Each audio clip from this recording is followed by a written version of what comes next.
As I said, 8:34 is when the wind-ups come. Ian Paisley. Thank you, Mr Deputy Speaker.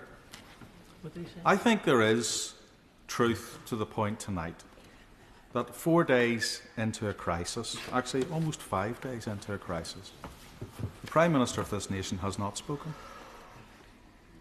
I think that's wrong. I think the Prime Minister of the United Kingdom ought to have spoken on Thursday evening about this issue. And I think he should not have shut up about it until the issue is resolved. I think they are his responsibilities. And when you view a crisis, a constitutional crisis, through a prism of a divided community, which is what Northern Ireland is, you create suspicions and you raise concerns unless those matters are properly addressed.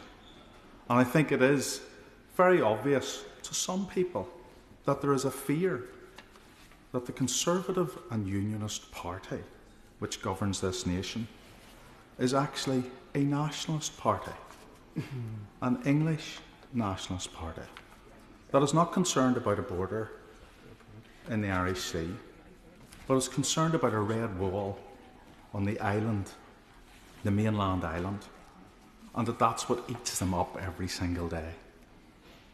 And if that is their only concern, then that government is betraying the union and the unionist people.